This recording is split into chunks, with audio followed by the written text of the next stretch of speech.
gis nañ ni mi ngi taxaw taalibe yi ci seen mutuelle de santé di ko taxaw borom saret yi di ko taxaw nitu diine yi di ko taxaw rawatina jigéen ñi nga xam ne ñoo yor njaboot gi. tey jii mu am lu am solo lu muy def mooy sunna su tedd te yéen bi dafa ne man sanna sunna xasana fa lahu ajruha wa ajru man amila biha képp koo xam ne jëf nga sunna su baax am nga yiw mais ku la ci toppandoo am na yiw. mu mel ni ëllëg ci koñ bii sax wala ci ruq bi wala ci yéen ñi ku ci yàlla mënal lii ba nga def ko te roye ko ci Habib wala nga inspiré ko ci Habib moom mi dina ci am yiw. muy weeru koor nga xam ne ñëpp xam nañ ni weer la woo xam ne dafa bëri ay engagement ak frais mu ne naa wàññil père de famille seen frais fexe ba ñi ma ci mën a jokkool ma jox leen suukaru koor jàppale leen ko ci weer wi. ñu ko ñaanal yàlla na ko yàlla mu gën koo mën mu gën a yaatu ni mu ko defee tey ji ci jaxaaw yàlla gën koo dooleel ba mu koy defee ci gox goxaanu Thiès yëpp ba di ko defee ci village bu Thiès ndax xam naa loolu mooy yéeneem ndax waxtaan nañu waxtaan wu yaatoo yaatu wax ma yu bëree bëri yu mu yéene ci Sénégal waaye yu mu yéene ci diwaanu Thiès gi nga xam ne fi la ko yàlla boole. maa ngi sant sama xarit sama soppe sëriñ Adama Niang nga xam ni kenn na ci man def naa suma jumul 1999 la ñu sëñ Modou Kara Mbacké boole woon ni ma amet kii mooy ki nga xam ni lu ma woy moo ko mokkal ndax sëñ Modou Kara yàlla da ko natu boobu jamono yi daawul bind léegi sa gis naa muy bind jamono yi da daan wooy rek woo Adama sako ko Adama mokkal ko ci saasi te man ak moom wér dañu ay yoon ci ay hôtel yoo xam ni daanaka man maa ngi ni ñetteel ñoom ñaar rek ak yàlla ay 3 heures du matin 2 heures du matin 1 heure du matin waaye Adama di jëmm ju baax ju oyof ku fidèle di lu koy wane mooy sëriñam bi nga xam ne ci moom la jébaloon ay waajuram jébalo ci moom bi mu nee ba soxla ko dañ sëñ Modou Kara da nga may yeewi ma dem wuyu ji samay kilifa ndax dañ maa woo sëñ Modou Kara nangul ko lépp maa ngi fàttali ko daaw sëñ Modou Kara bi mu ñëwee fii Thiès ñu jaale ji sëñ Mansour bi ñuy dëpp bi mu ñëwee ngett gisu la dañuy ana Adama Niang bëggoon naa ko fee fekk loolu mooy wane ni bàyyi na la xel ndax loolu matul at sama kanam la kon na sëñ Adama ñu ngi lay nuyu bu baax a baax wéet naag président Habib mu wax ma ci yow qualité yu bëri ma xamal ko ni loolu nga ci xam waaye man xam naa ci loo ci xamul ndax xam naa ci moom dëggu xam ci moom fidélité xam ci moom simplicité xam ci moom disponibilité te loolu rek lañuy doy doomu aadama ndax yonent bi dafa ni man tawaadaa li naasi rafa'ahu Allah ki wàcc boppam ki doomu aadama yi yàlla moo ko yëkkati te loolu laa xam ci moom. maa ngi nuyu jigéen ñi ma nekkal ci table ji te kenn ki di sama parent d'élève ndax moo yor sama doom Cheikh Ahmad Bamba fële ci école Seynabou Diop te léegi la ma naan sa doom Bamba man maa koy supervisé ma ne ko loolu de kontaan naa ci ndax man mi di wax ak yéen maa yoroon daare Cheikh Mouhamadou Mourtada Mbacké fii ci Thiès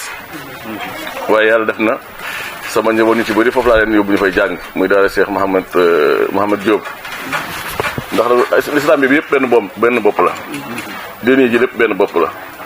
kenn ku nekk da ngay xool rek fa nga yëg sa bopp nga yóbbu fa sa njaboot Cheikh Mouhamadou Mourtada ñëpp xam nañ taxawaayam ci réew mi ñëpp xam nañ taxawaayam ci askan wi ñëpp xam nañ taxawaayam ci jàngale ak yar doomu adama waaye askan wi yëpp benn bopp la moo tax sama njaboot ñii ma yóbbu leen ci daara ñii ma yóbbu leen ci Cheikh Mouhamad daara Mouhamad nga xam sama jigéen soxna Seynabou Diop moo fa ne moom it di jàmbaar lool ci wàllu xam-xam ak tasaare xam-xam ci gàttal daal dama ne woon naa leen ubbil ndax sama frère Abdou Aziz Kébé bi nga xam ne mooy aj gi daf may xaar ci conférence boo xam ne moo ngi koy defee ci lycée Malick Sy ma ne Habib bu doon sama sago damay fekkee mbir bi fi mu tàmbalee ba fi mu jeexee waaye damay toog tuuti ak yéen ba bu ñu ma wooyee foofu rek sëñ Habib yolamal ma mën a dem fii woowuñu ma ne mën naa toog seen wet insha allahu taala waaye bu ñu ma wooyee ni ma Abdou Aziz ak seen rek ma dem ndax man maa ko war a ubbil mu def conférence foofu di ko defal jigéen ñi nga xam ne ñooy jàngale ci lycée Malick Sy bu Thiès kon daal sëñ Habib ñu ngi lay ñaanal yàlla jàppale la li nga bëgg ci sa bopp yaa ko xam li nga bëgg ci réew mi yaa ko xam li nga bëggal Thiès am na lu ñu ci xam mooy xam nañu bokk nga ci ñi war a taxawu Thiès bokk nga ci ñi nga xam ne dañoo bëgg a taxawu Thiès taxawu askan wi taxawu réew mi taxawu région de Thiès taxawu département bi waaye rawatina jàppale son excellence le président Macky Sall mooy profiter de l'occasion aussi pour saluer ko féliciter ko ci victoire bi nga xam ne yàlla defal na ko xam naa li nga ci daj xam naa li nga ci sonne ñun ñi di wax ak yow mosuñu engagé wu ci wàllu politique waaye bi président Sall taxawee terrain bi sagal arabisants yi dimbali arabisants yi feeñal arabisants yi yëkkati arabisants yi ñun ñëpp dañoo taxaw ngir jàppale ko ndax bés bu ne ma wax ko bac arabe bi indépendance ba tey mos a dugg ci université ci benn université Sénégal bi Macky Sall la ñëwee la ni bac arabe bi dinaa fexe ba muy dugg ci université mi ngi dugg ci université yi. ENAM nga xam ne fa la ñuy former ay diplomates yi ak administrateurs yi arabisants yi dañ ko tëjoon seen kanam président Sall bi ñu ubbi na ko. kër diine yi gis ngeen ni mu fi def kër diine yi gis ngeen ni kër diine yi ci bëri def na fa ay palais. parce que xam na ni kër diine yi dañuy recevoir ay gan ci ay màggal ci ay gàmm ci ay ziar ci ay xeexewu diine mu ne këri diine yi bu ko ci yittewoo te mu mën ko naa ko def def na ko Njaasaan def ko Tiwaawoon ma ngi koy def Piir ma ngi koy def Ngeexoox ci famille Sakho ma ngi koy waaj a def Canaba def na ko Masaalikul Jinaan defal ko Serigne Touba ak njaboot Serigne Touba gépp ñun ñi nga xam ne association arabe islamique lañu tànn na ci ñun fukki association ak juróom ni nañ koy xelal ci wàllu PSE xam nga Sénégal dafa ne ci association ëpp na juróomi téeméer association ëpp na koy dem mais tànn na ci 15 association ni dama bëgg ngeen may xelal ci PSE te bu ko neexoon ignorer islamologue yi ci PSE bi man mii di wax ak yéen ci fukki association ak juróom yooyu ci laa bokk wutal nañu siège wutal ñu ay matuwaay di diisoo ñun ci PSE boole ñoo ko ministre Cheikh Kanté chaque mois ñu dajeeg moom wax ko xalaat bi nga xam ne am nañ ko ci PSE gën a yaatu gën a dox Sénégalais yi gën a yëg seen bopp ci biir plan Sénégal émergent kon nag moom dañ koy ñaanal yàlla jàppale ko yàlla gën ko taxawu digganteem ak Habib yàlla gën a dëppale seen biir ba di ko Habib bëgg a liggéeyal bëgg ko liggéey réew mi yàlla def ko tawfiix incha allahu taala. gis naa ni ngeen taxawee si wàllu élection bi yëpp vraiment di leen sant di leen gërëm di leen baalu ax bu baax a baax tey boo xoolee tey mu woote tey li may faral di wax rek waxoon naa la ko fii daaw defoon nañ ko fii yàlla nañ ko yàlla may ndi ko dee du bëri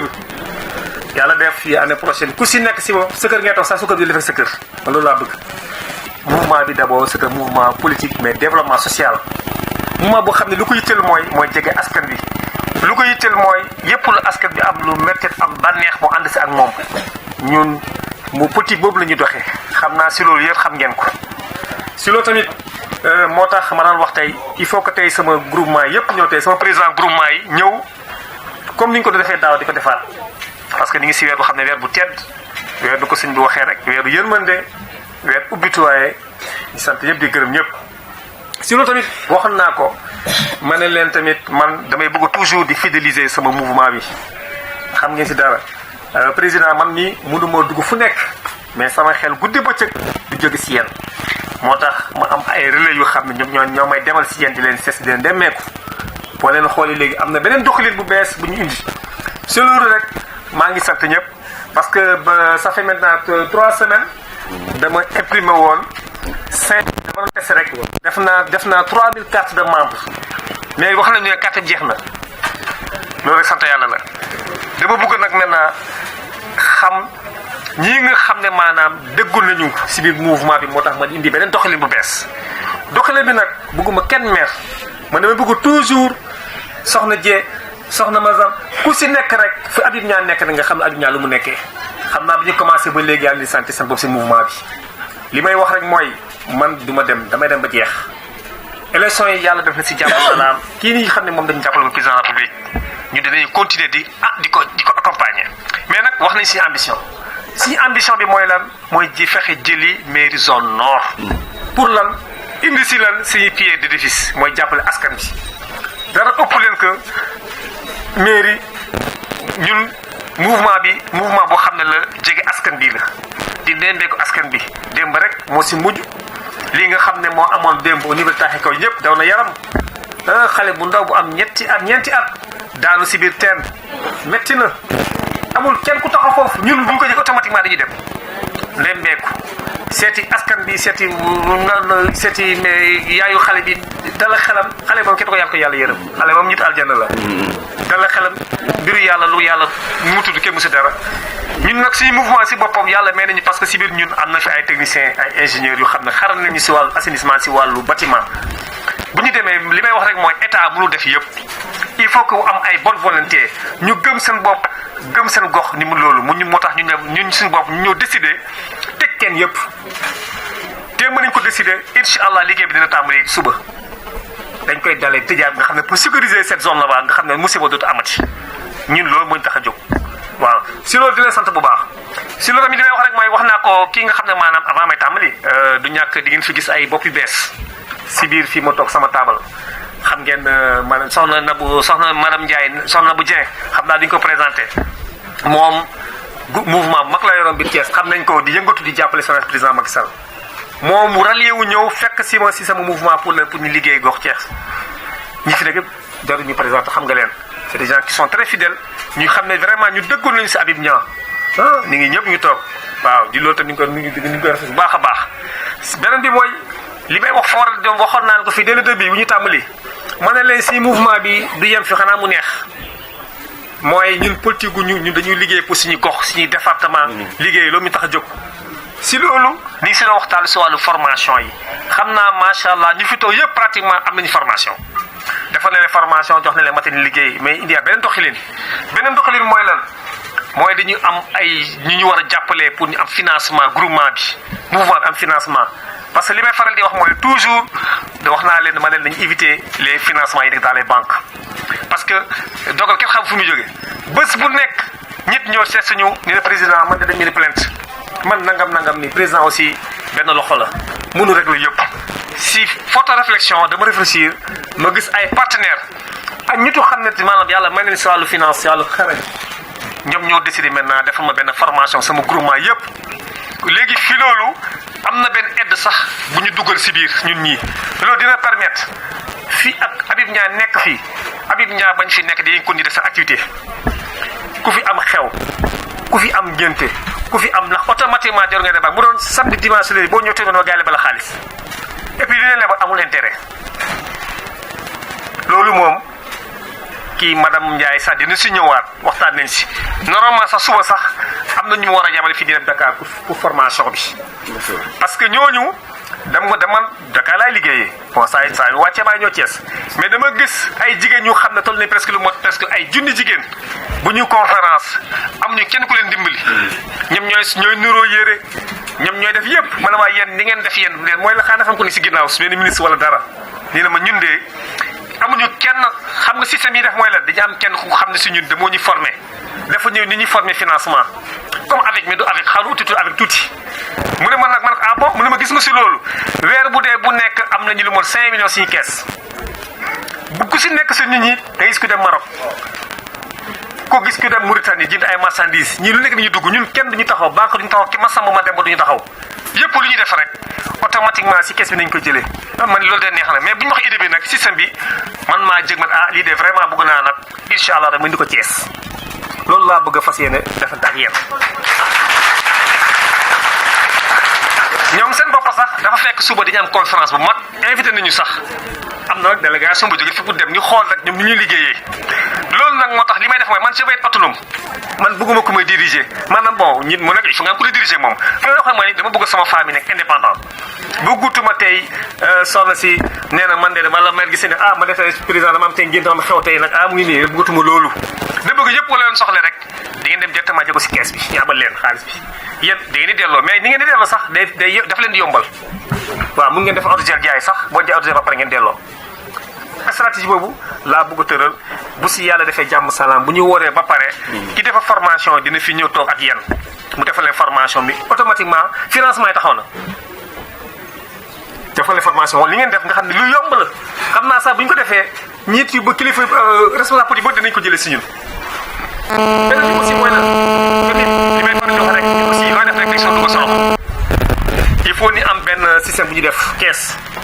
daam si yéen ñi yàlla ni ko tëral de kees boo xam ne mooy chaque fin du mois lu mu néew ni ku ne da nga si def ñeent fukk nga dugg si kees bi ni xam ne kii de fidèle na si gëm na si mouvement bi loolu tamit dinañ ko fexe tëral ko ay di ngeen waxtaan yéen jigéen ñi seen bopp beneen bi mooy liggéey bi aussi tamit liggéey bi tàmbali na nit li may fan di wax rek doo xaar ba élection rek nga commencé jóg ñun teel nañu jóg mooy lan defal lañu suñu base de données keroog carte yaa ngi circulé dugg na fu ne si groupement yi macha allah gis naa groupement bu nekk ñi jaay ni 304 ñi jaay 5 actuellement li ma defoon nag du ñaata defoon naa 3000 cartes yi ma defoon yëpp gis naa carte yëpp taxul war naa ko léegi nag li ma système mooy dama bëgg nag maintenant xam est-ce que ñun mun nañ dem local wala mu ñu dem local si yéen nag laa koy xamee bu soobee yàlla moo tax carte yooyu c'est important et puis aussi tamit préparer aussi suñu fiche de parrainage ñun ñu xam plus parrainage boo xam ne tamit ñun ñoo koy defal suñu bopp ni xam ñun nekk zone bu nekk maintenant ni xam lu ñu fa am si mbooloo lu ñu fa am si kii. benn bi tamit mooy dinañu fexe chaque koñ chaque groupement mu am benn représentant si benn koñ nga xam ne tey lu xew si koñ bi rek automatiquement mouvement daf koy yëg di ko si loxo loolu la ñu bëgg a defati. loolu moom di ngeen si waxtaan yéen jigéen ñi kii bu ngi tëral programme bi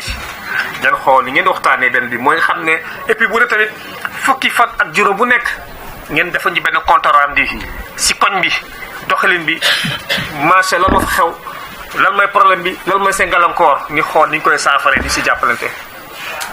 beneen bi mooy loolu beneen bi aussi tamit fi may daanale rek parce que ngeen jéglu bu baax gis naa ne moom fi ngeen toog am na naaj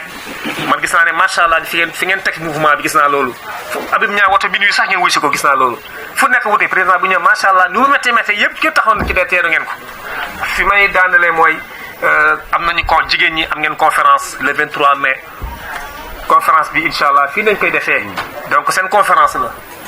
waaw alxamis bii di ñëw la mooy conférence bi tànn nañu ko conférence bi du koy def ma Oustaz Idrissa Gueye moo koy def fii alxamis la fii dañ koy def donc carte yi xam naa après dinañ ko jox président groupement yi ñu xool yan ku nekk am nga droit invité kenn soit wala ñaar mu ñëw si conférence bi loolu tax am na solo parce que ñun aussi boo nekk ak ñoom il faut aussi tamit ngeen waxtaan ngeen xool lan mooy kii bi en tout cas li may wax rek mooy fii may daanele mooy rek li ñuy faral di doon def la rek lii lu ndaw la gis nga geste dara xeebul lii lu ndaw la xam nga dëkk bi macha allah yan yàlla sutura rek yàgg lu ñu yàgg def la tey nag moo tax ma ne aji tey dañuy fexe tey si ñuy famille groupement yëpp ñëw ku si nekk ne incha allah rabbi ñu am leen lu la mos-mosal si weeru koor gi rek di sàkku seen si ñaan di leen xam ne aussi tamit fi ma nekkoon ak démb ak yéen maa nga si yéen ba léegi siège baa ngi nii seen siège la képp bu dugg information jaru ngay laaj jiw déplacé wul on est en politique ñi dina président wax ni fekk Habib Niang waxul dara man lu may def am naa bureau mu ngi fii am naa permanence yëpp lu mu leen yëgal rek automatiquement ñoom ñoo leen di jotteel affaire yi li ma leen di ñaan ngeen gën a dolli góorgóorlu rek ku si nekk fi nga nekk rek na ngeen gën a jàpp ñun moom li ñu tax a jóg mooy développement jàppale askan bi changer li fi nekkoon changement bi nag su ñun lay commencé. aada la woon rek li ñu faral def année bu nekk dañuy ñëw tey ak fidéliser suñu militants yi comme boo xoolee daaw rek dañ leen jox suukar koor ren aussi ñu convoqué leen tous les présidents groupement ñu convoqué leen tamit di leen jox seen suukar koor en même temps tamit di leen lancer wàllu message que liggéey bi tàmbali na bu élection bi jeexee liggéey bi tàmbali en même temps tamit wax di ko te maintenant léegi am na benn doxalin boo xam ne le mouvement am na ko mooy lan maintenant di wàcc sur le terrain di xam léegi groupement yi association des femmes yi nan la ñuy dundee nan la ñuy nekkee quoi parce que ñun dañu bëgg am ay militants yoo xam ne ñu fidèle ñu gëm seen bopp ñi nga xam ne aussi dañu bëgg ñëw maanaam pour lan pour liggéey ngir Thiès. seetlu nañ ne mun nga am mbooloo mais pour am ay votants looloo jafe yow bonne stratégie nga nar a teg pour bu li la ba daloon si présidentielle bi bañ la dal. comme da ngay sàkku ji nag mairie Thiès Nord. waaw c'est-à-dire que sax ñun ñu ngi sant yàlla parce que même boo xoolee présidentielle yi peut-être gars yi xam nañ si ñun kam indi nañ si seen pied d'édifice bu baax a baax. waaw mais pour gagner mairie. waaw loolu doy xam nga. boo ko yóbboo mairie Thiès Nord doo gagner mairie. waaw xam nga mairie Thiès Nord li may wax rek mooy gis nga élection locale élection interne la. donc population seen bopp ñoo ñu bëggal suñu bopp ñoom ñu wax ni que dañu bëgg nga présenter pour la mairie. c'est pour ça ñu ñuy teel a jóg ay nos fiches de parrainage boo xoolee pour test rek defaroon naa lu mot ñetti junni carte yi rek en une semaine gars yi jënd nañ yëpp lii mooy sama xel dal na si et puis damay bëgg chaque semaine aussi di daje sama groupement yi di daje sama famille di daje sama jeunes yi pour xool quels sont les problèmes pour xool pour problème xam ne am nañ ko ni mun ko def waaw pour dire que actuellement la population est très favorable ñun ñëpp ànd nañu bëgg nañu ànd ak ñun maintenant pour jàppale ñu ni jël mairie noonu Taxi Kaw si mairie Thiès Nord la bokk mu am lu fa dal ndok boo xam ne dal na fii barki démb lan moo nekkoon sa taxawaay ak fan nga fas yéene jàppale waa Taxi Kaw. waaw sama taxawaay li may faral toujours di wax ñun mouvement ànd soxla Sénégal mouvement boo xam ne la lu koy yittee mooy population bu koy teel mouvement boo xam ne la jege askan bi moo ko gën a yitteel si loolu bi ñu déggee nouvelle bi naqar bi mu metti ñu lool bi ñu ko déggee barki automatiquement man maa dépêché wu sama bopp ànd sama staff lu fa xewoon mooy rek am na benn xale boo xam ne dafa dugg si benn teen ba gaañ teen boo xam ne ñëpp c'est ouvert dafa jege population teen boo xam ne boo foofu ay fara la woon ay tool la woon moo ñu utiliser wuñ tool léegi bàyyi ko noonu rek léegi maintenant li xale bi di si dañ doon foore dugg si biir man automatiquement bi ma yëgee loolu dama daw taal sama oto ànd sama quelques groupes dem foofu sur le terrain bi ma ñëw effectivement j'ai vu que liggéey bi mun naa wax mairie bi ñoo liggéeyul ñoo def seen devoir ñoo kon defuñu ko donc man sama bopp ma jël sama initiative ñëw jàppale leen jàppale mooy lan dama bëgg a ñëw pour fermer leen pour ma tëj teen yi tëj ko pour sécuriser cette zone là-bas loolu laa def en même temps aussi tamit wax nañu tamit dañu am problème lampe leerul man ne lampe moo xool lampe yi gis naa ne loolu problème ampoule la woon automatiquement man sama bopp ma génnee tamit dara ma jënd ampoule pour leeral quartier bi waaw. dialogue social ak. waaw si tamit di lancer tamit ñun comme ni ko xamee rek ñun dañuy waxantu teen bi sax bi ma lancé ba may dem ànd na ay techniciens yoo xam ne ñoom su bopp ni ne suba nañu bëgg a démarrer liggéey bi incha allah pour lan pour tëj teen bi automatiquement en tout cas pour sécuriser quartier bi. dialogue social ak pousse élection yi loo see xalaat ak waaw c'est-à-dire que jël sa dama koy rafetlu bu baax a baax parce que lii moo jëmee réew kanam parce que léegi loo gis rek ay waxtaan la bon vraiment c'est occasion tamit vraiment di féliciter kii nga xam ne maanaam président Macky Sall parce que woote na dialogue moom lépp lu muy def rek dafa ko ñëw di tiisoo et puis tam gis naa tamit si loolu tamit am na ñu ay position ñu ko wuyu joxe seen avis dañ ñëw wuy si ko loolu tamit vraiment ñu ko rafetlu ko di ko rafetlu quoi. man ne Idrissa Seck bi nga dëkkal fii Thiès Sonko fële Ndakaaru wala Casamance. waaw bon li may wax rek mooy gis nga li may wax mooy en politique moom il faut que nga wàcce sa bopp même si ennemi tey boo ko jekkoo bu la wooy sax wuy si ko parce que ñëpp ñoo bokk Sénégal donc waxtaan rek la du luñ fay tëral nga ne lii la ñu war a def mais loolu man vraiment ñu Idrissa Seck doxalee ak Sonko rafetlu ma ko bu doon sama sag ñëpp ñu ñëw wuy si rek déglu président la mu wax parce que loolu tamit loolu yëpp ñëpp dañ si jàpp rek parce que pour defar rek la quoi. élection yi mois de décembre lañ ko kale woon léegi yow ñu ronal ko wala ñu bàyyi ko. waaw man li may ñaan si président République mooy élection yi bu mu ko randal na ko bàyyi décembre parce que décembre aussi tamit bu ñu commencé élection locale ba léegi képp ku liggéey mun nga fii nañu xam ne ñu liggéey wala ñu liggéeyul parce que élection locale présidentielle jeex na locale ñu ak locale c'est interne c'est entre communes donc li may wax mooy rek président bu mu recule élection yi na ko bàyyi état échéant permettre ñun de en tout cas suñu côté bopp ñun candidat nañu pour jël mairie bi dans la zone nord. On a décidé, bon, vraiment, aujourd'hui, quand même, c'était une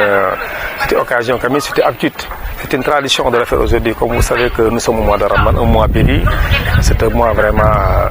sacré. Nous avons décidé aujourd'hui de remettre ce corps à nos militants qui sont là. On a uniquement convoqué les présidents du groupement pour venir. C'est une tradition qu'on fait habituellement chaque année. Effectivement, comme vous le savez, nous, on est un mouvement indépendant. C'est un mouvement qui soutient le président Macky Sall. C'est un mouvement aussi qui a décidé aussi d'aller seul aux élections locales. C'est pour ça que nous, on s'est lancé maintenant dans une autre stratégie. On a commencé maintenant pour la vente des cartes. La preuve avant-hier, la semaine passée, on a imprimé 3000 cartes. En une semaine, on a vendu 3000 cartes. Une semaine. Parce qu'on a plus de 100 groupements. Il y a aussi d'autres groupements aussi qui nous rejoignent en ce sens. On a décidé aussi maintenant de fidéliser nos groupements. Ouais. Donc, considérez-moi aussi, comme vous le savez, pour les plus proches de la population, bon, nous avons aussi décidé maintenant de nous lancer maintenant pour les locales à venir, décembre 2019. Vous avez le soutien des écoles, vous avez le soutien des notables, vous avez le soutien des charretiers, vous avez le soutien de groupements de femmes et récemment de jeunes. Vous êtes confiant pour l'avenir? Bon, là, présentement, on est optimiste, hein, parce que tout ce qu'on a fait à Thiès, je pense aujourd'hui vraiment les résultats sont là. Quand même, on a un bilan, je vous dirais qu'on a un bilan positif. Comme vous le savez, même les cochers ils sont plus de 3000 à Thiès. Même aujourd'hui, même derrière moi aussi, aujourd'hui même on va remettre même les photographes, la station des photographes de la région de Thiès. Aujourd'hui aussi, on va les accompagner concernant la limite de santé. On va leur remettre des carnets, tous ceux qui sont là derrière nous. En même temps aussi, les jeunes de Jakarta Mante qui sont à Thiès, ils sont tellement nombreux en Thiès. On va les aussi épauler sur les cartes de santé qu'on va revenir. Pratiquement, moi, je suis très optimiste concernant ces locales qui vont venir. Aujourd'hui, une chose, c'est d'avoir des militants ou des membres tout court. Vous activer dans le développement, mais une autre chose c'est de fidéliser et d'avoir de vrais membres ou adhérents. Quelle stratégie vous allez mettre en œuvre pour détecter qui est qui et qui fait quoi? Effectivement. Bon, merci bien. Comme vous le savez, hein, bon, moi j'ai l'habitude de le dire, on n'a pas d'expérience politique. Bon, on est des techniciens. Bon, mais je pense qu'avec les élections passées, on a quand même tiré des expériences. Bon, c'est pour ça maintenant, nous, on a décidé quand même de créer une base de données. Cette base de données, maintenant, ça nous permet maintenant de connaître qui est fidèle à Abimia, qui est membre. Parce qu'on a même des gens, mais bon, c'est pas des membres, c'est des gens qui sont fidèles à Abimia. C'est des sympathisants, tout à fait. Bon, voilà. Comme vous le savez maintenant, actuellement, maintenant, on a, mine de rien, on a pu regrouper 100 groupements. Tous les 100 groupements, ils ont signé, ils ont prêté serment comme quoi que c'est des militants d'Abimia. En séance, ils ont acheté 3000 cartes de membres pour monter leur fidélité et leur fidélité et leur, au niveau des mouvements au Sénégal. Vous parlez de relais, c'est-à-dire ces relais vont continuer le travail, aller chez eux, oui. Ce qu'ils font, quelles sont leurs difficultés? Bon, comme vous le savez, effectivement, bon, parce que nous aussi, on est un mouvement qui va être plus proche de la population. Dans notre mouvement, maintenant, on a créé un bureau maintenant, qu'on appelle un bureau suivi. Un bureau maintenant qui est tout en sur le terrain, qui est là maintenant pour voir les réalités, qui est là maintenant chaque semaine qui fait la situation maintenant dans tous les quartiers de Thiès maintenant, les problèmes qui sont confrontés nos militants, les problèmes que la population est confrontée. C'est pour ça maintenant on est venu avec une autre vision maintenant dans ce mouvement. Une noyade à Tarikaou, quelle approche avez-vous aider les populations de Tamou? Bon, effectivement, bon, nous aussi, c'est avant-hier qu'on a su cette nouvelle. Bon, automatiquement, on s'est dépêché hier sur le terrain. Bon, lorsqu'on est parti, on a rencontré la dame. Il nous a expliqué les conséquences du mal de sa fille. Bon, ancien tenant aussi, on l'a encouragé. Bon, effectivement, nous, on a décidé en tant que mouvement du Sénégal de faire là-bas des actions. Bon, nous ont souligné, bon, on a décidé maintenant de fermer maintenant les puits qui sont là-bas. Ils sont plus de 4. On est venu même avec un technicien qui est chargé des travaux. Donc, le technicien va démarrer les travaux le lundi pour fermer immédiatement les puits pour plus de sécuriser. En même temps, aussi, ils nous ont aussi les problèmes d'éclairage. On a regardé que le problème d'éclairage, c'est rien, c'est juste des temps pour brouiller. On a pu régler assez en tenant ce problème. Donc, pour dire que nous, on est des pratiquants, des gens qui ne font pas de la théorie, quoi. Nous, on est des techniciens. En même temps, aussi, on est des gens, on est là pour être avec la population, pour être plus proche de la population, pour résoudre le problème. Des questions nationales, la date des élections, le dialogue politique, la position du mouvement pour le Sénégal. Bon voilà, concernant la date des élections, ce que nous souhaitons le président de ne pas reculer les élections, de laisser au temps échéant. Au mois de décembre. Parce que nous, je dirais que maintenant, nous, actuellement là, on est optimiste, on est prêt maintenant pour aller aux élections en décembre 2019. Bon, vraiment, nous souhaitons au président, nous lançons notre président public de ne pas reculer les élections, de laisser les élections dérouler, moi, pour que moi, les gens travaillent. Parce que nous, dans notre côté, nous, en tant que mentionnaire, nous, on est optimiste, on est prêt maintenant, on est sur le terrain. Depuis que les élections présidentielles passées, on est sur le terrain, on est de travail. Il faut que les maires qui sont là fassent leur bilan. Il faut faire le bilan. Donc voilà. Et sur le dialogue? Et bon, sur le dialogue aussi, vraiment, c'est à saluer quand même. Bon, moi, je dirais seulement le président quand même de trouver d'être. Bon, on a effectivement, c'est un homme dialogue, un homme social.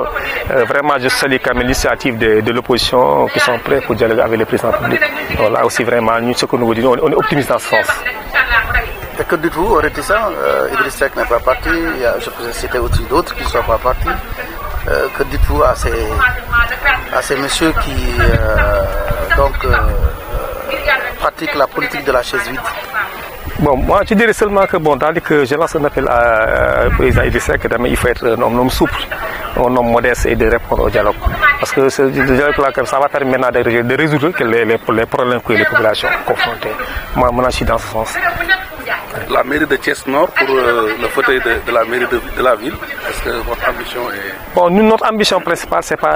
pas la chaise de la mairie-ville. L'ambition maintenant, c'est